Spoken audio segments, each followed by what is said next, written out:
এমন অবস্থায় ওদের একজন আমার কাছে এসে বলল, চাচা যান, আবু জাহেল কোনটি, আমাকে দেখিয়ে দিন। আমি বললাম, ভাতিজা, তাকে তোমার কি প্রয়োজন? সে বলল, আমাকে বলা হয়েছে সে রাসূলুল্লাহ সাল্লাল্লাহু আলাইহি ওয়াসাল্লামকে মন্দ বলেছে। সেই সত্তার কসম যার হাতে রয়েছে আমার জীবন, যদি আমি তাকে দেখতে পাই তাহলে যতক্ষণ আমাদের মধ্যে যার মৃত্যু পূর্বে অবধারিত হয়েছে সে মৃত্যুবরণ না করবে, ততক্ষণ আমার অস্তিত্ব তার অস্তিত্ব থেকে পৃথক হবে না। আমি তার এই কথায় একদম অভিভূত হয়ে পড়লাম। দ্বিতীয়জন এসে ইঙ্গিতে আমাকে ওই একই কথাই বলল। তারপর আমি প্রত্যক্ষ করলাম আবু জাহেল লোকজনদের মাঝে চক্কর দিয়ে বেড়াচ্ছে। আমি তাদের উদ্দেশ্যে বললাম, আরে দেখছো না ওই যে তোমাদের শিকার, যার সম্পর্কে তোমরা আমাকে জিজ্ঞাসা করছিলে?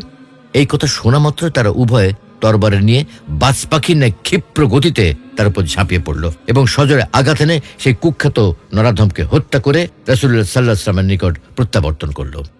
ইবনে ইসহাক রাহমাতুল্লাহি আলাইহি বলেন, শত্রুদের সাথে যুদ্ধ শেষে রাসূলুল্লাহ সাল্লাল্লাহু আলাইহি ওয়াসাল্লাম নিহতদের মধ্যে আবু জাহেলের অবস্থা কি তা জানার জন্য নির্দেশ দেন।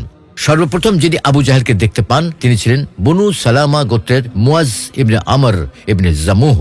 তিনি বলেন, আমি লোকদের বলাবলি করতে শুনলাম আবু জাহেল সুরক্ষিত অবস্থায় রয়েছে, যেন সে ঘন গাছপালার মতো বর্ষা ও তরবারির ভিড়ের মধ্যে রয়েছে। সুতরাং কেউ আবুল হাকাম পর্যন্ত পৌঁছতে পারবে না, কেউ তার কাছে ঘেঁষতে সক্ষমও হবে না। একথা শুনেই আমি দৃঢ় সিদ্ধান্ত নিলাম যে কোনো মূল্যে আমি আবু জাহেলের নিকট পৌঁছাবই।